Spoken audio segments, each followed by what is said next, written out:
Welcome back, everyone, to the series. My name is Yusef Farrell. I'm a pharmacist licensed in the United States, and today we're going to continue our discussion of every birth control option available in the US currently as of September 2025. In the last video, which I suggest you guys watch, we discussed some basic concepts about birth control and about some miscellaneous agents, mainly nonaxonal 9 and Hey, this video is going to be solely discussing oral contraceptives. It's the one class with the widest variety of options, with the most amount of options and different formulations available. And it's a very interesting topic, which I hope you guys will stay and learn about. Within this group, it kind of branches off into two different classes. You have your combined oral contraceptives, or COCs for short, and progesterone-only contraceptives, or POCs for short. And each of these options have their own benefits and advantages and disadvantages, and they're really meant for different patient populations, but that's something that we, as healthcare professionals, discuss with patients and kind of really tailor it down to where we could figure out which one would be best for each patient. The idea behind these pills is that they contain an estrogen and progesterone component, and by a patient taking these pills, they will increase the amounts of estrogen or progesterone, or both, within their body, causing a negative feedback loop to where the body will stop producing FSH and LH, follicle stimulating hormone and luteinizing hormone, and make the body believe that it has already released the egg. Some things to keep in mind about oral contraceptives is that, one, they do not prevent STDs or HIV, and this is actually something that's put on the boxes and the labeling of every contraceptive, is that they will not prevent HIV or STDs or any of that stuff. And they also won't terminate pregnancies. So if you have a patient who became pregnant and they're taking a oral contraceptive, it's not going to harm the fetus necessarily in terms of ending its life. The second thing is that these contraceptives will only work before an egg is fertilized and implanted into the body. But once an egg implants itself, then the pregnancy will proceed as normal and the contraceptive won't really do anything. And it brings up the topic of emergency contraceptives and that sort of window of time that patient has to try to prevent the pregnancy after an egg is fertilized, but that will be discussed in a later video. Also, the third thing is that all oral contraceptives do need to have a patient package insert that is dispensed with the dispensed together with the medication. And it'll include information about safety, adverse events, proper use, and kind of what to do if a dose is missed. I won't discuss that all here, as it's not the main, it's not the main topic for this video, but it's all information that's there. And finally, the failure rate for the oral contraceptives is around 9% with normal use, so what that would mean is that out of every 100 women that would use a oral contraceptive within a year, we could expect around 9 to become pregnant within that year, even with use of the oral contraceptive, which is, it's kind of standard for all the oral contraceptives. You do have newer methods and other formulations that work a lot better, have lower failure rates, but this is kind of what it's at with the oral contraceptives. But it is said, and from what I've read, that with quote-unquote perfect use, where, you know, patient always takes the pills at the same time and they don't forget a dose and they kind of are really adherent to what they need to, kind of how they need to take it, that failure rate could go down to around 1%, which would be one pregnancy out of 100 women taking the medication. Now that's out of the way, we can get started with discussing each of the options. So, when it comes to combined oral contraceptives, or COCs as I'll call them from now on, they will always contain two active ingredients. The first active ingredient is a estrogen component, and that estrogen component is always ethinyl estradiol within the US. Why ethinyl estradiol? Well, ethinyl estradiol is a synthetic estrogen. Like we mentioned, estrogen just refers to a class of sex hormones, so it's a synthetic estrogen sex hormone. And it has a very similar structure to estradiol, which is the major estrogen hormone that's produced within the body. The difference between ethinyl estradiol and estradiol, as the name suggests, is that there is an ethinyl group attached to ethinyl estradiol at the C17 of the steroid nucleus. And I'll put a picture here so you can see. The idea behind ethinyl estradiol is that ethinyl group will actually prevent the hydroxyl group from being oxidized or being removed from the nucleus. By doing that, you make ethinyl estradiol a lot more longer lasting than regular estradiol, and it's a lot more potent since it retains its activity before it's converted. Because of that more active nature, we can actually use a lower dose of ethinyl estradiol compared to regular estradiol, but it does have a higher risk of adverse events like blood clots. But because of that longer lasting effect, that's why ethinyl estradiol is used primarily within the US. Now, as for the progesterone component, from my research, I found that there are 7 progesterone components that are commonly used within oral contraceptives within the US. And they are levonorgestrel, norethindrone, desogestrel, ethinyl-diol, norgestimate, norgestrel, and drospirenone, and we'll discuss each of these progesterones right now. Levonorgestrel is basically the most commonly used progesterone in the US, and it's for a good reason. It's considered the highest potency progesterone out of all the options we'll discuss, so it allows us to use a lower dose, and it also has a lower risk of certain adverse events like breakthrough bleeding because of that higher potency. However, because of that higher potency and that high adrenergic effect, which means that it has a similar effect to testosterone, for example, patients can expect a higher rate of adverse events like acne or hirsutism, or like abnormal hair growth. So you can see like hair growth around the lip or the chin, for example, when that normally does not happen in women, or it's a very light effect in women normally. But when they take levonorgestrel and they have that adrenergic effect, that could become a bit more pronounced, which is undesirable for most patients. Really all patients, I should say. But it's kind of like that trade-off, the pros and cons. Highly potent, but highly adrenergic. But it's the most commonly used because of that high potency. They have norgestrel, which is actually a racemic mixture. That means norgestrel, the mixture of norgestrel, contains 2 compounds. It contains levonorgestrel, which we just discussed before, and dextronorgestrel, which is the other form of it. And dextronorgestrel is completely inactive. So it'll have the same effect as levonorgestrel, but because it contains a mixture, it is half as potent, because you're getting half the dose of levonorgestrel than you would get compared to just straight levonorgestrel. But otherwise, it has the same properties. Now we can get to other compounds. Norethindrone and ethinyl-diol have a lower potency compared to levonorgestrel, but also has a lower adrenergic activity. So it's not as potent, but people or women will not get the same sort of side effects like acne or hair. Well, ethinyl-diol is a prodrug of norethindrone. So that means when a patient takes ethinyl-diol, the body will then convert it to norethindrone. So this could have some benefits if you have a patient with, maybe has certain conditions where may not be able to take norethindrone straight, or they may want a lower dose, for example. They could potentially take ethinyl-diol and it'll get converted. There's some benefits when it comes to prodrugs, but otherwise they really have the same activity, and it's not too different. Then we get into desogestrel and norgestimate. These drugs have higher potency compared to norethindrone and ethinyl-diol. It's still less than levonorgestrel, but starts in between those two.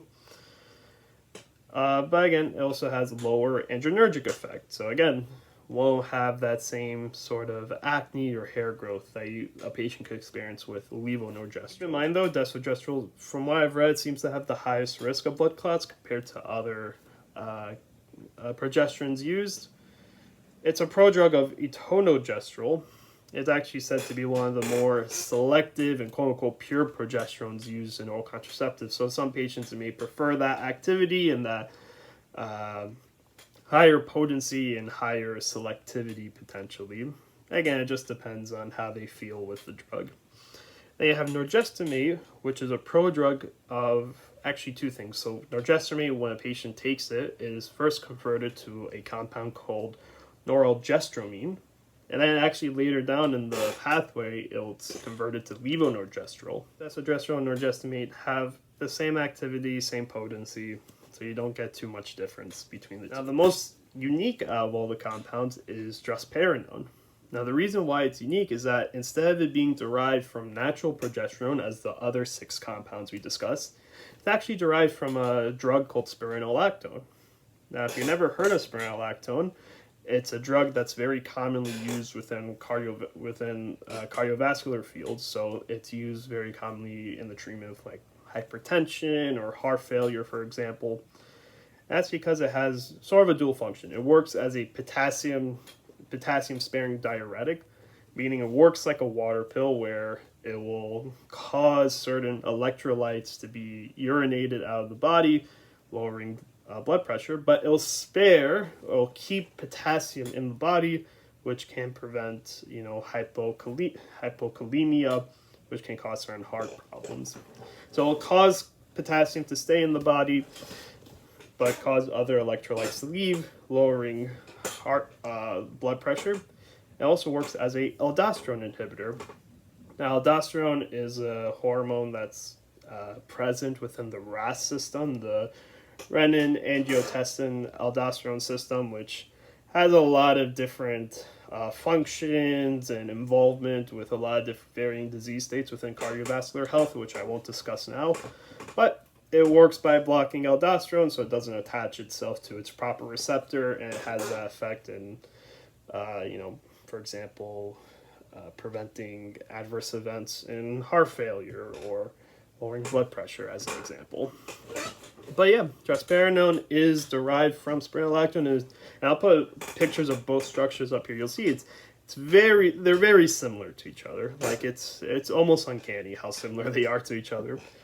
But because it's derived from spironolactone, and because it has a more closer relationship with natural progesterone compared to the other drugs, it actually causes it to have almost like an anti-androgenergic effect, meaning that patients are expected to not have any acne or hair growth, for example, occur when they're taking this drug, which is highly desirable.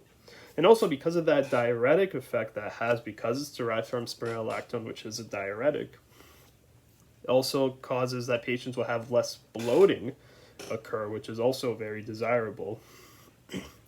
However, the downside is that spironolactone does have a high risk of blood clots occurring, and because of that potassium sparing effect, it can increase potassium levels, which could also cause its own set of problems, with hyperkalemia, having its own medications and own things that we have to worry about. But yeah, it definitely has the most unique structure and activity compared to all the other progesterones we've seen. Now, when it comes to COCs, it can be formulated and taken in a wide variety of ways. The most commonly seen way that patients will take COC will be in the monophasic formulation. So what that means is that throughout the little pill packet that they'll get 28 pills. Out of those 28 pills, 21 will have the active components, the estrogen and progesterone component, and the last 7 will just be placebo pills. So in those first 21 pills, or the first 3 weeks, the estrogen and progesterone component dose, the estrogen and progesterone dose will stay exactly the same all throughout, and it won't change in any way. And then you'll have the placebo phase, which is just the pills being inert, or they could have certain supplements like iron or folic acid. And one thing to keep in mind when it comes to the active and placebo phases, the pills will always be different colors. So you got like the active phase being white and the placebo pills being like brown, let's say, just to avoid mix-up. But with the monophasic formulation, the patient will have their period every month during the placebo phase. The period will normally be the same like the period they would have without the birth control. It's just the most commonly used method. It's frankly the easiest to use because with the other ones, there's other things you would have to keep in mind, and there's a little bit more counseling the patients would get. But yeah, it really all the progesterone options and estrogen options come within a monophasic form. So you can see ethinyl estradiol and levonorgestrel. You can see ethinyl and ethinyl estradiol. You can see drospirenone and ethinyl estradiol. They all come as a monophasic formulation. And some brand names you might see would be like Janul FE, Yaz, low estrin, low estrin, for example. And little thing to keep in mind, whenever you see certain words, like if you see FE after the name, it means that the placebo pills have iron in them. LO before the name means that the estrogen dose is a little bit lower. You see the number 24 in the name, that means that there's 24 active pills instead of 21. This is just to try to prevent, or if a patient has like a lot of breakthrough bleeding or spotting, you could kind of adjust that active phase to try to prevent that. The other formulations, you have multiphasic formulations. So when I mentioned the hormonal cycle in the previous video, I mentioned it in a very simple way, like kind of like estrogen and progesterone levels go up.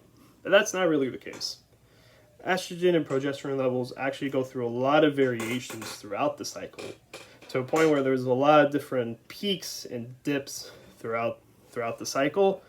And the idea is that by trying to mimic those peaks and dips more closely to the natural cycle, you could try to prevent certain adverse events from occurring. So you could get, for example, biphasic formulations where the estrogen dose will change twice throughout the pill packet. And you could get triphasic formulations where the estrogen dose will change 3 times throughout the packet. And again, you'll see most of the estrogen progesterones being formulated in this way. Because levonorgestrel and ethinyl estradiol is most commonly seen, to where they'll have those biphasic and triphasic formulations. Some common brand names you'll see will be stuff like Trisprintec and Nortrel 777, for example. You can also get quadriphasic formulations where the estrogen dose changes 4 times throughout the month or throughout the little pill packet. And you could get, it'll come under brand names like such as like Rosira, which is just levonorgestrel and ethinyl estradiol. But yeah, that's sort of the common idea. By more closely mimicking those peaks and dips, you can prevent certain adverse events and lessen the amount of bleeding that occurs during the placebo phase potentially. You got extended cycle formulation. So same idea as before, where a patient will take a pill every day for 3 weeks, but instead of them it being for only 3 weeks, it's actually done for 3 months. So in the extended cycle formulations, what the patient will receive is a box or kind of a few packets. Altogether, the packets will equal up to 84 active pills. So 84 pills with ethinyl estradiol and a progesterone. And at the end, you'll get 7 placebo pills for a total of 91 days. This formulation is meant to last for 3 weeks, 91 days. And the idea is that by a patient taking an active pill every single day, you can actually prevent a period from occurring up until the placebo phase, which is 3 months down the line. So if, let's say, a patient would take this extended cycle formulation throughout the entire year, they'll only have a period 4 times throughout the entire year, every 3 months. And that could be very desirable for a lot of patients. It's under a few brand names. One I've always remembered was like Seasonique, kind of like season, like every season. But from what I've seen available right now, that you get like brand names like Jolessa or Emethia, which are levonorgestrel and ethinyl estradiol formulated in that way. And finally, you can have continuous formulations. So imagine the extended cycle formulation, but instead of a placebo phase, it's just all active pills. So what will happen is that the patient is meant to take an active pill every single day with no placebo phase or no break. And the idea behind that is that at some point, a patient will stop having their periods entirely, because they keep taking this active pill every day. So that could be very desirable to a lot of patients, but otherwise works the same as all the other ones. It's just there's no placebo phase. Currently, from what I've seen, there's only one product available, which goes by the name Amethyst, which is levonorgestrel and ethinyl estradiol, which is available in the US. Just one other miscellaneous formulation. Recently, I believe in 2020, there was a formulation that came out called Bloom, which is levonorgestrel and ethinyl estradiol. Now, the interesting thing about Bloom is that the tablets can either be swallowed whole, like normal, or they can be chewed, which is the big marketing and advertising thing that the companies do. That they're saying that a person could chew the tablets, which can be preferred. Now, you may say that this chewable option can be, kind of opens the door up to a lot more patients who may forget to take the pills normally or prefer that option to chew it. I personally think it's a formulation that didn't really need to be made, just because of the normal patient population taking it as young, healthy women. They're not normally going to have conditions that would require them to chew a tablet. It's just something where I personally believe it's trying to target a market that's just not really there, and it just doesn't really push the needle, in my opinion, personally. But it's an option if people want it. Use combined oral contraceptives. Well, it's a good option for really a lot of patients, as long as they're between the ages of menarche, which is when they first start having their period, which is between the ages of 15, 16, until the ages of less than 40. So young, healthy women. Also, if they're not taking any current drugs that can interact, like certain antibiotics or certain anti-seizure meds. And if they don't have any conditions like a history of blood clots or a history of cardiovascular disease, for example, they can really all take COCs. But of course, our responsibility as healthcare professionals is to screen patients for these things that could interact and could cause treatment failure in this patient population. Hey everyone, it's Yosef. I'm recording this in the future on October 5th. So I realized that when I was editing this video, I realized I missed out on two unique formulations of combined oral contraceptives, and I thought I'd just kind of list them here very quickly, just for completeness sake, so I don't miss out on anything. So the first formulation that I forgot to mention, it's a combined oral contraceptive containing drospirenone and a different estrogen called estetrol. So estetrol is naturally produced in the body. Actually, it's only specifically produced during pregnancy, and it's one of the four major estrogens that are produced. It's said to be that with estetrol, it avoids some of the adverse events that estradiol might have. So estetrol might be better tolerated on the liver. It might also have less instances of, let's say, blood clots or thromboembolic or vascular adverse events. So that's why you might see estetrol used. So right now in the U.S., there's only one formulation available from what I've seen that contains estetrol. It comes under the brand name Nextellus. It just contains drospirenone and estetrol. Otherwise, it works the same as any of the other formulations that we've mentioned. It just contains that newer or just different estrogen component that's said to be a little bit more tolerable, have a more favorable adverse event profile compared to ethinyl estradiol. Now, the other formulation I forgot to mention, this is a formulation that contains ethinyl estradiol and a different progesterone called Dynogest.